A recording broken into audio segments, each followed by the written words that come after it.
গরম কাকে বলে আর গরম কি মোতালামের দিকে তাকিলে বোঝা যাবে। করিম করিম মোটামুটি হাঁপাইতেছে, অবস্থা খারাপ, পিছনে সব দিক ভিজে গেছে গা। এখন দুপুর দুপুর না বিকাল দিতে গেলে 4টার দিকে, 4টা বাজতেছে।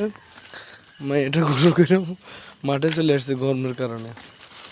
পোলাপান সবাই মাঠে, অবশ্য কিছুক্ষণ পরে খেলা হবে। আর সাউন্ড বক্সে গান লাগে, গান গাইতেছে। অবস্থা খারাপ, আসলে অনেক গরম, যেটা আসলে বাসা প্রকাশ করা যাবে না। অনেক গরম। এই যে আমার কাকা, কালা কাকা মাঠের মাঝখানে ঘুরতেছে, আসলে দেখবেন কি অবস্থা, ঘামাইতে ঘামাইতে পুরো ভিজে গেছে গা। আমি অপেক্ষা আছি কাকার দিকে। অবস্থা প্রচুর ঘামাই গেছে গা, দেখছেন কি অবস্থা, আমি হাত দিয়ে দেখি অনেক ঘাম ভিজে গেছে গা।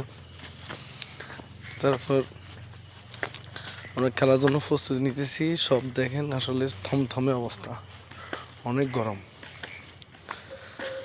ফুলবেন সবগুলো মাঠে আসছে, কিছুক্ষণ পরে ভাগ্যরে আমরা খেলবো না।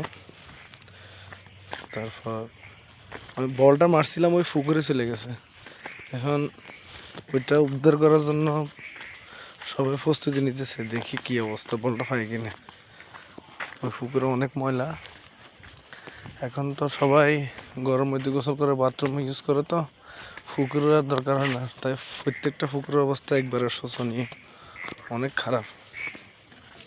এগুলো আসলে আমি গাছ কলম করছিলাম, লেবু গাছ, কমলা গাছ, লেবু বড় বড় লেবুগুলো আসলে ছাদ বাগান।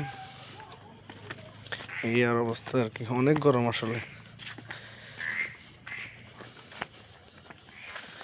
পানির ব্যবস্থা দুপুরবেলা এক একটা গাছের অবস্থা এমন খারাপ।